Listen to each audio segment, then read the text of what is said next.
자, 오늘은 그 요한계시록 40번째 시간, 새 예루살렘을 보니라는 제목으로 하나님 말씀 나누겠습니다.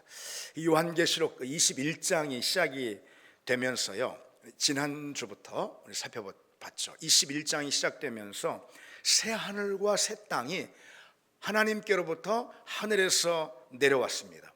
그 새 하늘과 새 땅은요, 회복된 세상을, 그러니까 회복된 에덴을 말하는 거예요.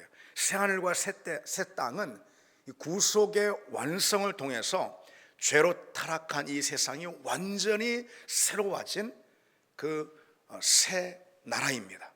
새 하늘과 이 새 땅이라는 것은 구원을 받은 성도들이요, 부활의 새 몸을 입고 영원히 거하게 될, 한마디로 천국을 말하는 것입니다.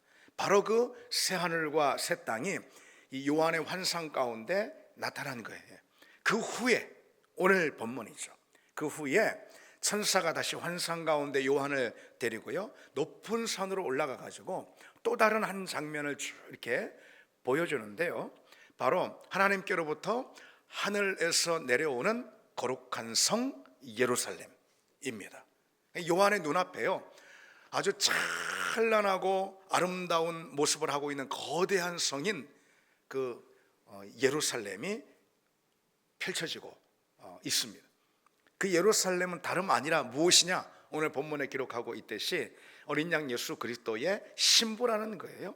그 신부는 곧 이 완성된 구속을 받은 성도들을 가리키는 것이죠. 다시 말해서 구속의 역사가 완결됨으로 드러난 그런 새 교회, 그걸 말하는 것입니다. 성도의 공동체인 새 교회, 그게 바로 어린 양 예수 그리스도의 신부입니다.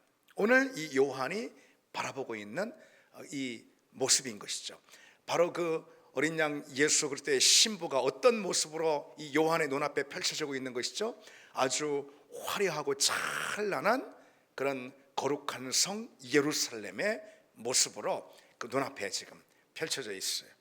그러니까 여러분, 요한계시록은요, 저기 이제 이 17장부터 가깝게는 17장부터 해가지고요, 타락한 세상의 심판과 어둠의 권세의 멸망, 그것에 이어서 21장에 들어서서 마지막으로요, 두 장면을 딱 비춰주면서 이 요한계시록 전체의 대단원의 막을 내리게 되는 거예요.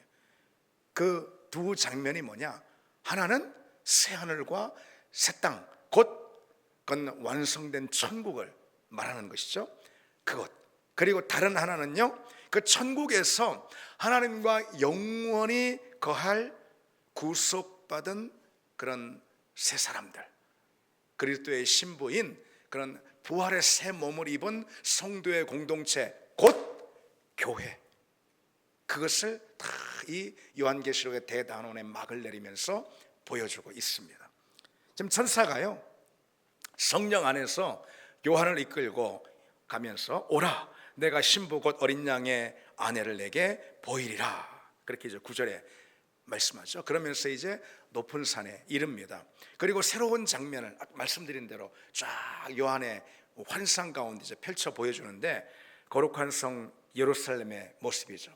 그러니까 이것을 새 예루살렘이다 라고 그렇게 말해 볼 수 있을 거예요.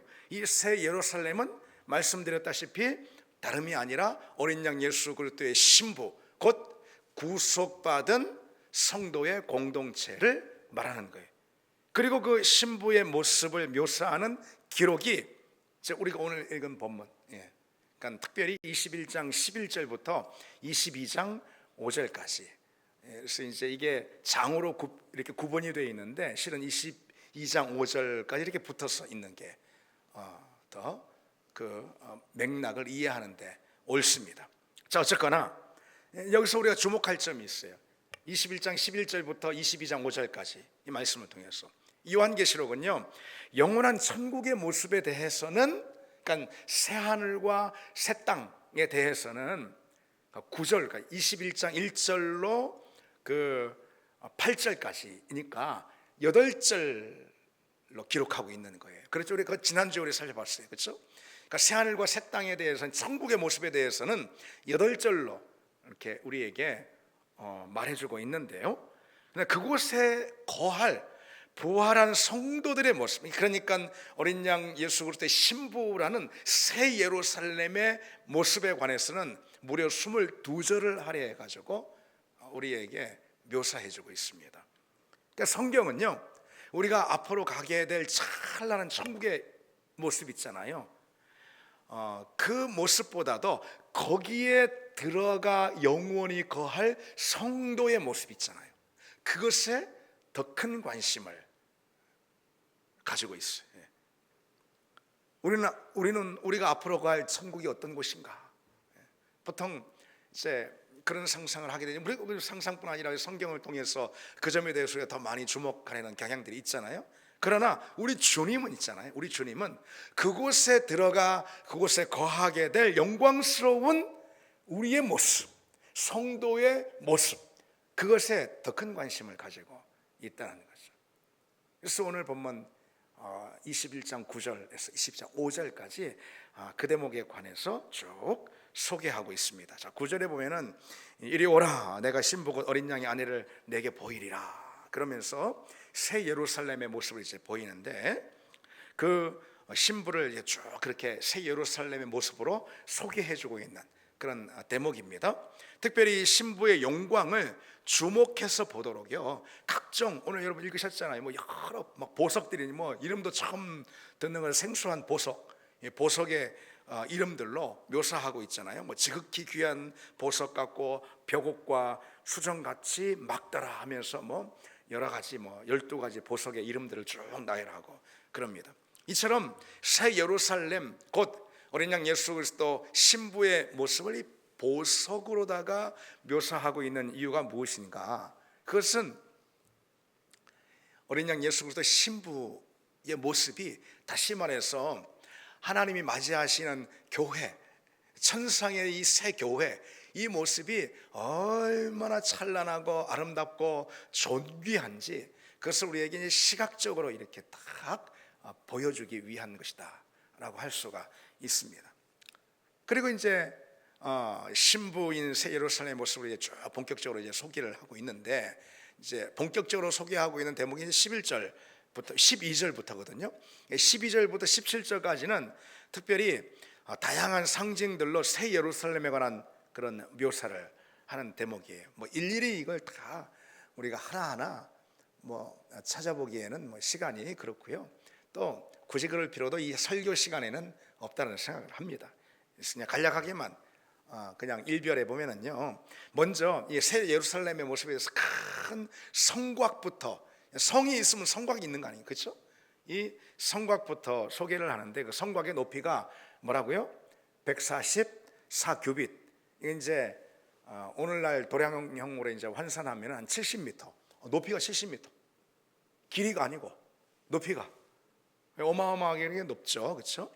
근데 여기서 70m나 높아, 그런 뜻이라기보다도, 거기에 핵심이 있기보다도 144라는 이 숫자에 주목해야 합니다. 이건 12 곱하기 12이잖아요, 그렇죠? 우리가 이전에 이 요한계시록이 특별히 숫자를 상징의 코드로 사용하면서 성도를 소개하거나 하나님 나라를 소개하거나 할 때 특별히 12이라는 숫자를 자주 사용하는 것을 볼 수 있는데, 그 점에 대해서 요한계시록 7장에 우리가 이미 살펴본 바가 있습니다.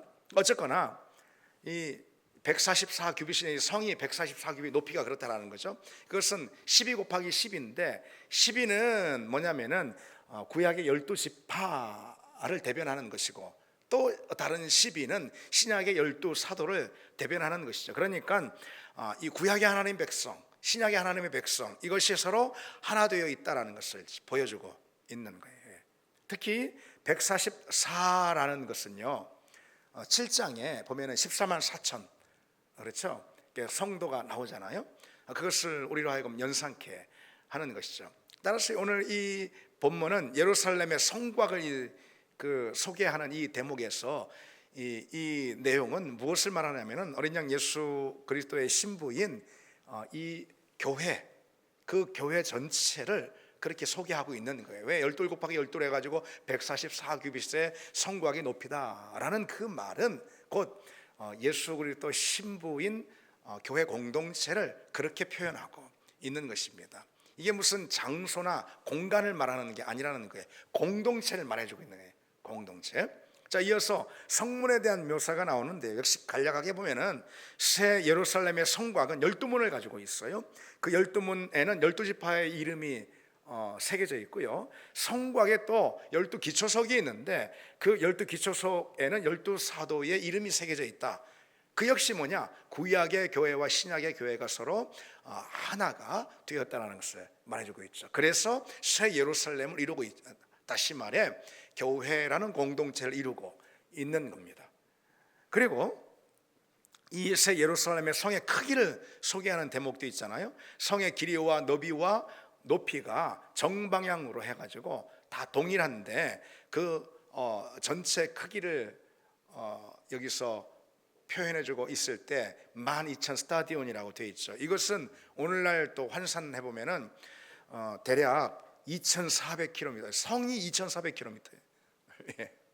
어마어마하게 큰 거죠. 근데 여러분 여기서 뭐 그렇게 2,400km 이런 거에 여러분 주목하는 것이 아니고, 역시 여기 핵심은 12이라는 숫자에 담겨 있어요. 새 예루살렘을 구성하는 크기는 다 12로 되어 있는 거예요. 12로. 그 12이라는 수는 하나님의 백성의 수인 거예요. 12,000이니까 12 곱하기 만이라는 말이죠. 그래서 어쨌든 그 12는 하나님의 백성의 수이거든요. 그러니까 계속해서 이 12를 통해서 강조하듯이 보여주는 게 뭐예요? 하나님의 백성이다. 새 예루살렘은 뭐다? 하나님의 백성이다. 그건 어떤 뭐 공간이나 장소 이런 게 아니고 그건 하나님의 백성의 공동체다라는 것을 우리에게 말해주고 있는 겁니다. 자, 한편 좀 더 나아가서 18절에서 21절을 또 간략히 보시면은 이 새 예루살렘을 장식하고 있는 각종 보석들, 뭐 이름도 생소한 여러 보석들이 등장하잖아요. 그리고 이 성곽은 벽옥으로 쌓여 있고 성은 정금으로 또 되어 있다라고 기록하고 있어요. 그리고 성곽의 기초석은 각종 보석으로 역시 또 꾸며져 있습니다. 그런 보석은 결국 뭘 상징하는 걸까요, 여러분? 보석이 이 보석 이름 하나하나 이거 의미가 뭘까? 하나하나 그 의미를 우리가 세울 필요는 없습니다. 거기에 주된 어떤 의미가 있는 게 아니에요. 그 보석을 파헤치려고 그럴 필요가 전혀 없어요. 다만 중요한 건 뭐냐면은 이 보석이라는 것은 준기하고 아주 값진 거잖아요. 그 보석이 이 새 예루살렘을 구성하고 있습니다. 따라서 그 새 예루살렘의 영광과 아름다움을 말해주는 거예요. 새 예루살렘의 순결함과 존귀함을 말해주는 거예요. 그 보석은 남편인 예수 그리스도에게 예비된 신부, 곧 하나님의 백성의 공동체의 그런 거룩함, 그리고 존귀함, 그리고 아름다움, 가치, 이런 것들을 대변해주고 있습니다. 계속해서 22장으로 넘어가도요, 1절로 5절까지는 똑같이 새 예루살렘에 대한 그 묘사가 나옵니다. 새 예루살렘이 특별히 생명수의 강이 흐르고 있다라고 그랬잖아요. 어린 양 보좌로부터 나와서 새 예루살렘으로 흐릅니다. 강 좌우에 생명나무가 있어 달마다 열매를 맺고 만국을 치료한다 그랬어요.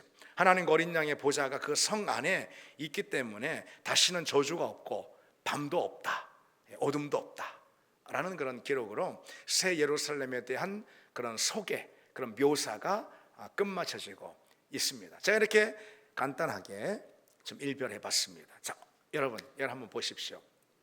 오늘 본문에 여기 한번 보십시오. 오늘 본문에 이 새 예루살렘에 대해서 자세히 소개해주고 있죠. 간략하게 일별을 해봤지만은, 근데 여러분 다시 말씀을 드리지만요, 본문에 이 새 예루살렘이라는 거 보석으로도 성곽으로도 크기와 너비와 그 높이로도 이렇게 쭉 설명해주고 있는 이 새 예루살렘이라는 것은요, 거듭 말씀드리지만은 어떤 장소적인 공간적인 개념이 아닌 거예요.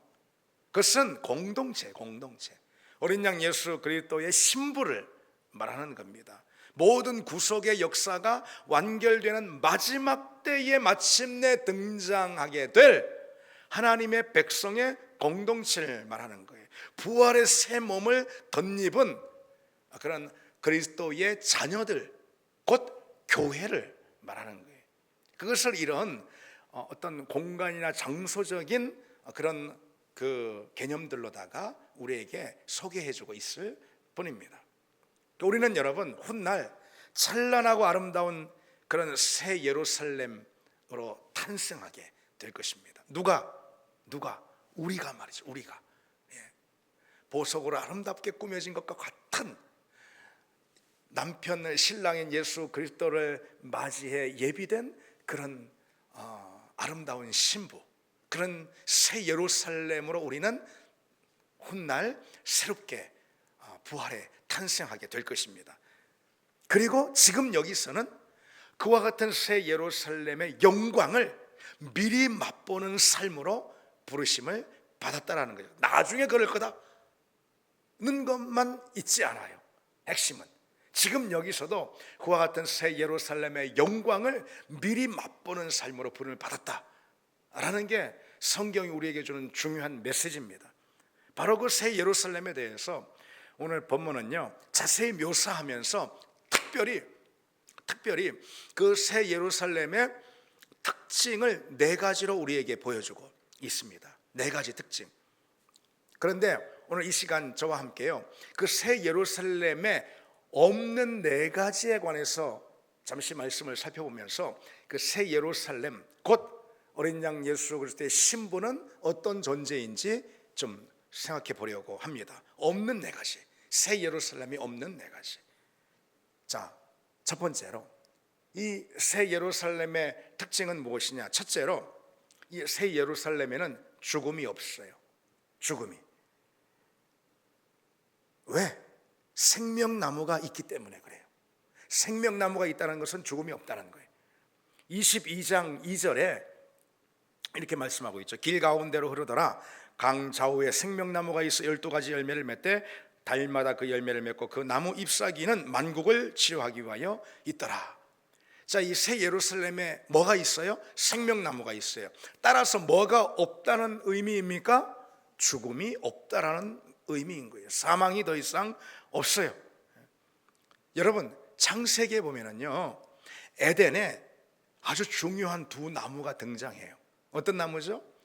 선악을 알게 하는 나무, 그렇죠? 그리고 또 하나 생명나무. 이 두 나무가, 생명나무가 있었어. 여러분 창세기를 한번 보십시오. 그 두 나무가 등장합니다. 에덴의 중심에 있습니다. 그런데 선악을 알게 하는 나무에 뭐가 맺혀요? 선악과죠. 그 선악과를 아담이 범하는 바람에 그런 타락이 일어난 것이죠. 하나님을 향한 도전과 배반, 타락인 거예요. 그것은 그걸 상징하는 거예요. 그로 인해서 생명나무에 그 누구도 접근할 수 없게 돼버리는 거예요.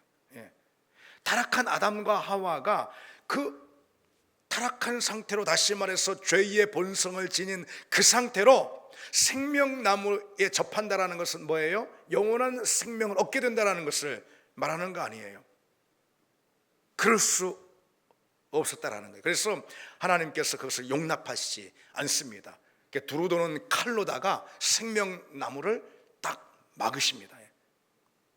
그래서 인류에게 죽음이 임한 것이죠. 여러분 생각해 보세요. 하나님의 자녀로 영생을, 우리가 영원한 생명을 누려야지 타락한 본성을 가진 타락한 죄인으로 영원히 산다, 그것은 복이 아니고 화인 거죠. 그렇죠. 그것은 복이 아니라 저주인 것입니다. 그래서 하나님은 영생을 구속의 역사가 완결되는 그때까지 미뤄두시는 거예요. 그러니까 생명나무를 딱 접근하지 못하게 그룹들과 두루두는 칼로 막으신 거예요. 그리고 성경 내내 생명나무에 관해서 침묵으로 이어오다가 이 성경 마지막 장에 뭐가 등장합니까? 생명나무가 등장하고 있는 거예요. 오늘 본문에 그건 뭘 말해주고 있는 것일까요? 죽음이 자리에 처한 온 인류에게 이제 새롭게 영원한 생명이 선물됐다라는 것을 말하는, 이제 너희들에게 영원한 생명이 허락되었다라는 것을 말하는 것이죠. 그 영원한 생명을 허락받은 존재가 누굽니까? 새 예루살렘이죠. 오늘 본문에서 새 예루살렘, 곧 그리스도의 신부인 성도의 공동체를 말하는 거예요. 이 새 예루살렘에는 그래서 죽음이 없습니다. 죽음이 이미 죽었어요. 죽음이 죽었어요. 모든 죽음의 권세가 끝나버렸습니다. 중요한 것은 바로 그 생명의 권세가 우리가 이후에 종말의 끝에 부활의 몸을, 주님 재림과 더불어 부활의 몸을 덧입고 이제 새하늘과 새 땅에 들어가서 우리는 그리스도의 신부가 되어 새 예루살렘으로 살게 되는데, 그때만 생명나무가 주는 생명의 권세를 누리는 것은 아니다. 지금 우리 가운데도 생명의 권세가 활동하고 있다라는, 여러분 이 사실을 우리 잊지 말아야 합니다. 우리는 그 생명을 물론 새하늘과 새 땅에서 영원히 누리게 될 거예요.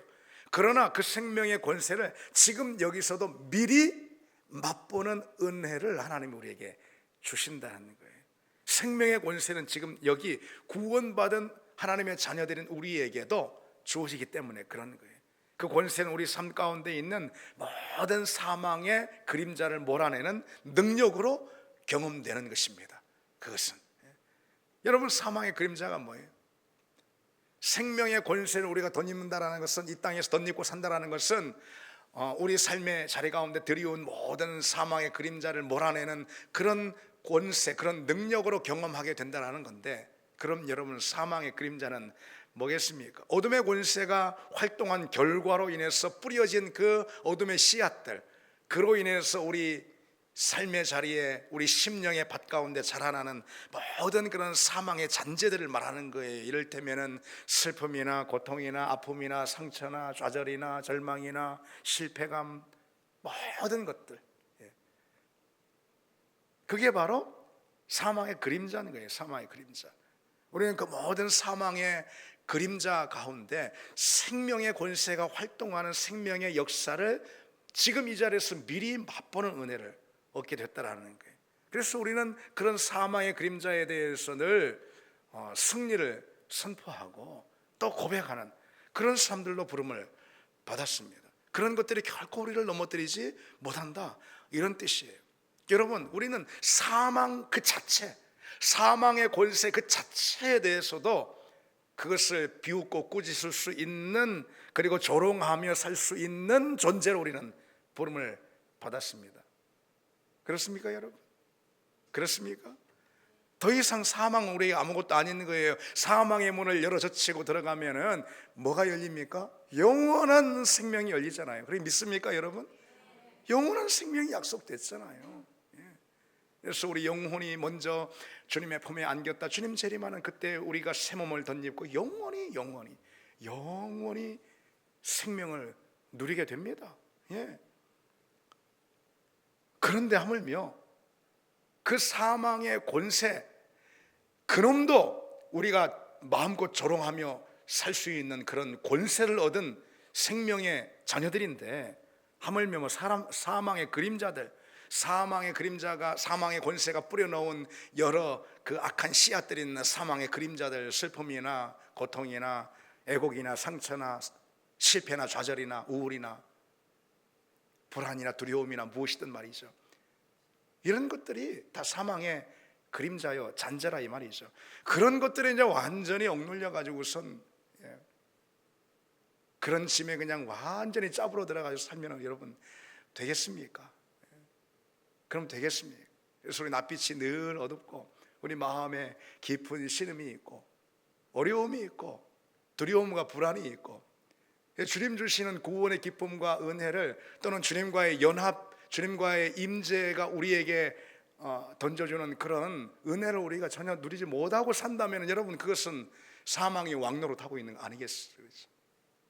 우리는 그런 사람들이 더 이상 아니라니까요, 여러분. 그런 사람들이 아닙니다. 어둠의 권세가 들이오는 세상의 그런 모든 그런 사망의 그림자들이 있잖아요. 그런 것들에 우리가 결코 매이거나 넘어지는 사람들이 아님을 여러분 다시 한번 기억하시기 바랍니다. 생명의 권세를 받아 누리는 사람들로 우리는 부름을 받았습니다. 자, 두 번째로 이 새 예루살렘은 어떤 특징이 있냐? 새 예루살렘에는 저주가 없다고 그랬어요. 저주가 22장 3절에 다시 저주가 없으며 그랬죠. 여러분, 저주가 언제 들어왔어요? 아담의 타락으로 인해서 저주가 들어왔어요. 피조세계 전체 가운데 저주가 들어왔어요. 그래서 창세기 3장 17절 이 타락하는 장면을 보면은요, 땅은 너로 말미암아 저주를 받고, 저주라는 단어가 여기 등장합니다.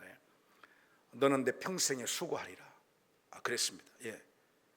피조세계 전체에 저주가 임해가지고 가시덤불과 엉겅퀴를 땅이 맺습니다. 원래 하나님이 창조하신 질서는 그게 아니거든요. 하나님이 창조하신 창조의 질서는 복의 질서인 거예요.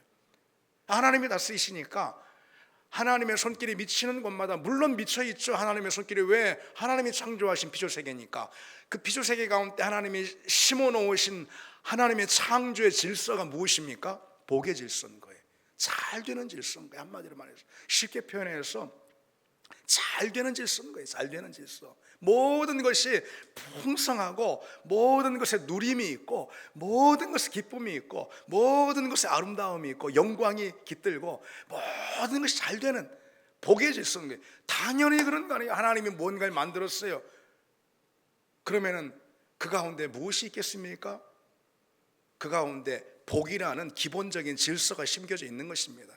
하나님이 우리를 만들었어요. 그렇죠? 우리 인생 가운데 어떤 창조의 질서가 심겨져 있어요? 복이라는, 잘 되는.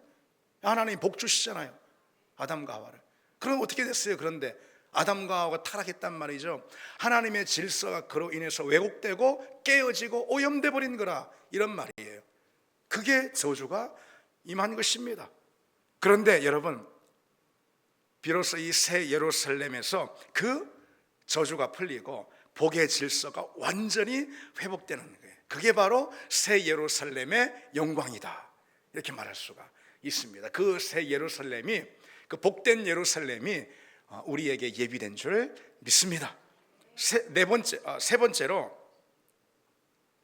새 예루살렘의 특징이 무엇인가? 자, 죽음이 없다고 그랬잖아요. 그리고 저주가 없다. 또 무엇이 없을까요? 오늘 본문에 여러분들 보셨습니까? 밤이 없어요. 밤이, 곧 어둠이 없어요.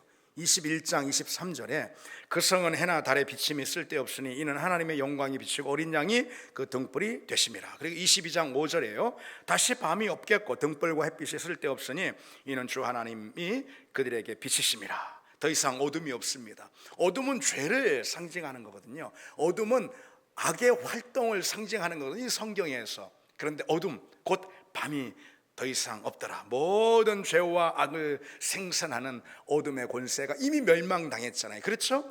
20장에서 이미 멸망당해가지고 불못에 던져졌다 하지 않았습니까? 그것이 먼저인 거예요. 그리고 이후에 오는 게 새 예루살렘 아니겠습니까? 그러니 더 이상 어둠의 권세 없는 것이, 어둠의 권세가 없다라는 것은 더 이상 어둠과 밤이 없습니다. 곧 죄가, 악이 더 이상 없습니다. 여러분, 우리가 죄와 씨름하잖아요. 여기서는 그렇잖아요. 어둠의 권세와 씨름하지 않습니까? 그래야 합니다. 물론. 왜?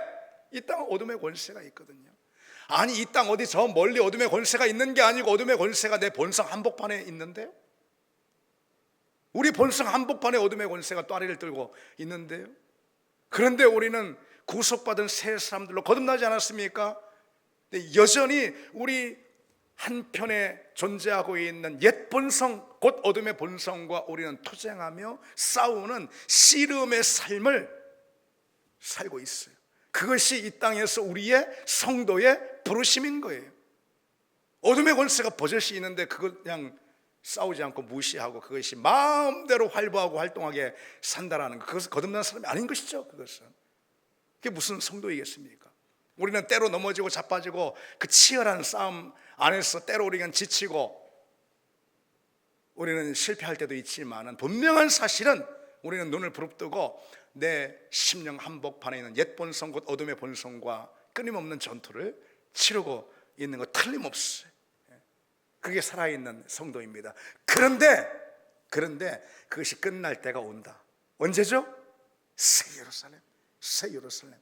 결국은 예수 그리스도께서 대장 되셔가지고 20장에 우리가 살펴보지 않았습니까? 그 모든 어둠의 권세를 종식시키십니다.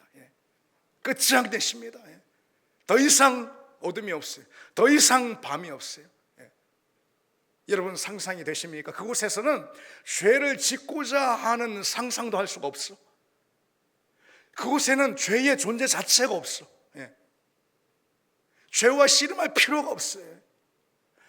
악과 싸울 필요가 없어요. 왜? 악이 없거든. 죄가 아예 없거든. 여러분 상상이 되십니까? 하나님이 우리를 위해 예비하신 그리스도 십자가와 부활을 통해서 우리에게 선물하신 그 나라가 우리에게 예비되어 있는 줄 믿습니다. 마지막으로 이 새 예루살렘의 특징이 무엇이냐? 새 예루살렘에는요 성전이 없어요. 뭐라고? 성전이 없다고? 그렇습니다. 성전이 없어요. 21장 22절에 성 안에서 내가 성전을 보지 못하였으니 이는 주 하나님의 곧 전능하신 이와 및 어린 양이 그 성전이심이라 그랬어요. 성전이 없다라는 이 사실 있잖아요. 이것이 새 예루살렘에서 실은 가장 중요하고 핵심적인 특징이다 라고 할 수 있어요.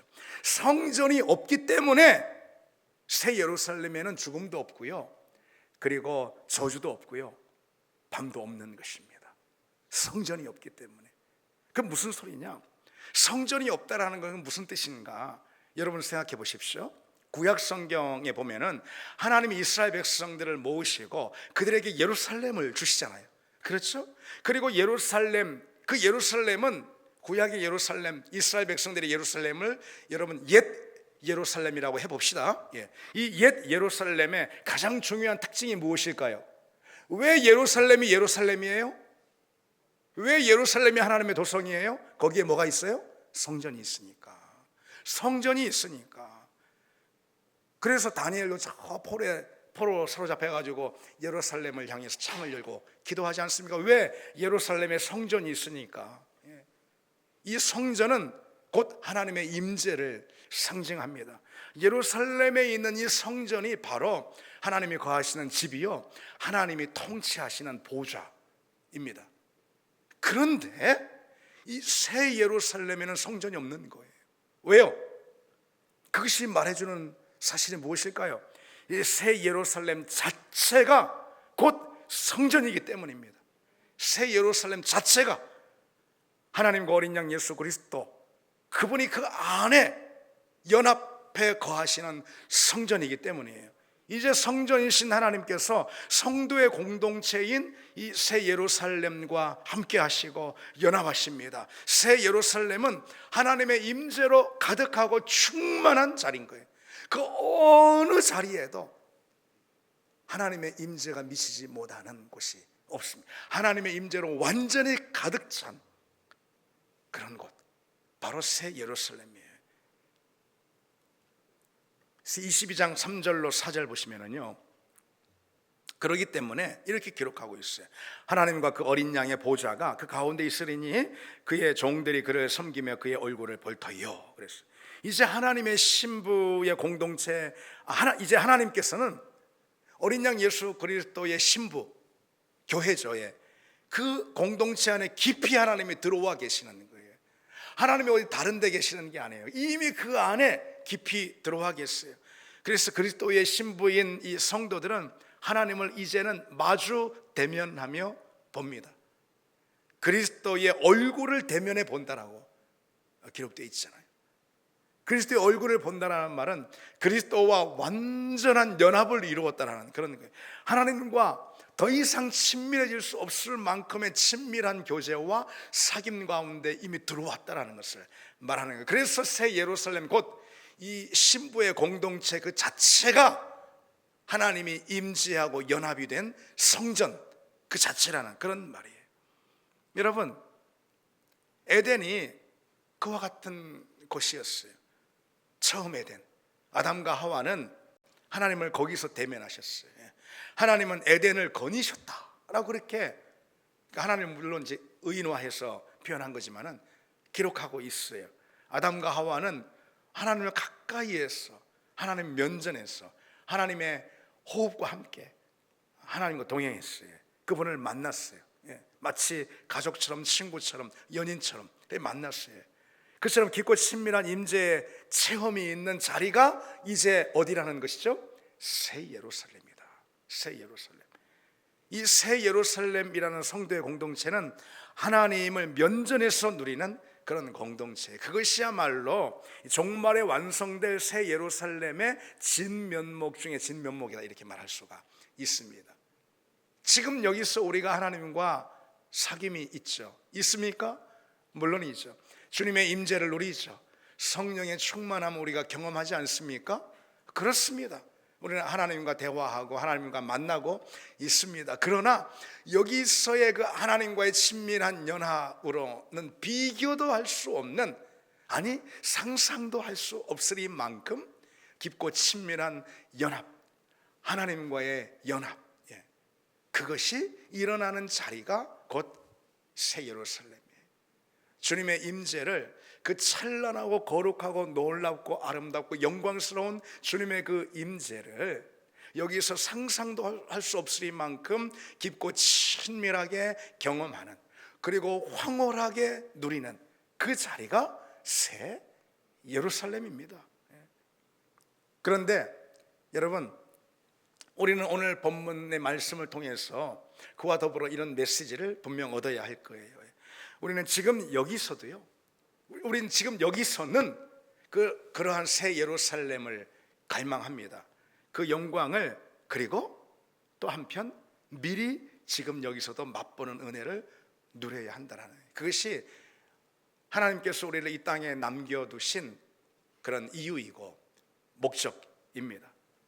우리가 이 땅에 살아가는 성도로서의 영광이고 또 부르심이라는 것이죠. 여러분, 우리가 구원받았잖아요. 그러면 제일 싫은 좋은 건 뭐예요? 예수 믿고 구원 받자마자 하나님 나라 그냥 가는 거잖아요. 그러니까 다시 말해 천국 가는 거잖아요. 아니, 천국이 좋지. 안 가보셔가지고 왠지 미련이 남아가지고 그렇잖아요. 그런데 우리가 이 땅에 남겨진 이유가 뭐겠어요? 우리가 하나님의 자녀가 되어서 이 땅에 여전히 살아가는 그런 이유는 두 가지밖에 없어요. 두 가지. 하나는 복음 전도인 거예요. 다른 모르는 사람들에게도 그와 같은 은혜를 전달하는 거, 이거 아니겠어요? 그런 은혜의 자리에 그들을 초대하고 그들을 편입시키는 거, 그게 전도인 거예요. 전도. 그리고 또 다른 하나는요, 새 예루살렘의 영광을 지금 이 자리에서 우리 생애 가운데 미리 맛보는 그런 은혜, 그것입니다. 그걸 위해서 우리가 예수 믿고 구원을 받았음에도 불구하고 여전히 이 땅에 남아있는, 남겨진 그런 이유라는 거예요. 그러니 여러분, 우리는 여기서 하루하루 복음을 전하는 사명을 감당하면서요, 매일 매순간 주님의 임재를 구하고 누려야 합니다. 그게 성도로서의 본질적인 부르심이고, 그리고 성도의 영광입니다. 우리가 누릴 참된 영광인 줄 믿습니다. 뭐 다른 게 아닙니다. 뭐 하나님 끌어들어와 가지고서 뭐 다른 거 내가 만족하고 내가 행복하고 내가 성공을 얻고 내가 뭘 즐기고 내가 어떤 무슨 뭐 소위 복받고, 그런 게 아니라는 것이죠. 내가 뭐 여기서 내 몸이 안전을 누리고 평안하고 이런 게 아니라는, 그런 게 아니라는 것이, 우리 성도가 이 땅에 남겨져 살고 있는 본질적인 그런 부르심은 우리와 같은 은혜를 다른 모든 사람들에게도 누리게 하는 그런 전도, 그리고 또 우리가 여기서 새 예루살렘에서 경험하게 될, 마주하게 될 그 놀라운 하나님의 그 임재를 여기서 미리 맛보고 연습하는, 바로 그것이죠. 여러분, 그렇다면 한번 묻겠습니다. 주님과의 연합에 대한 소원이 우리에게 있습니까? 임재에 대한 갈망이 우리에게 있습니까? 주님과 친밀함을 구하는 그런 기다림과 소원이 우리에게 있냐는 것이죠. 그리고 또 매일 매순간 우리가 그것을 맛보고 그로 인한 감사와 고백이 우리에게 있냐는 것이죠. 그것이 성도의 삶의 전부인데 말이죠. 여러분 생각해 보십시오. 기도를 왜 합니까? 기도는 임재의 은혜와 황홀함을 경험하는 그런 자리인 거예요. 그걸 위해서 우리에게 주신 도구이지 뭐 다른 것이 아닙니다. 천국에서 주님의 얼굴을 대면하는 그 임재의 영광을 지금 여기서 미리 맛보는 자리, 그게 다름 아니라 기도이고 또 예배라는 것이죠. 무슨 종교인으로 기도하고 예배하고 그런 게 아니라는 것이죠. 여러분, 주님과의 친밀함을 사모하는 마음으로, 그런 소원으로 기도의 자리에 들어가고 또 예배의 은혜를 맛볼 수 있는 여러분 되시기를 바랍니다. 우리 같이 찬양 드리겠습니다.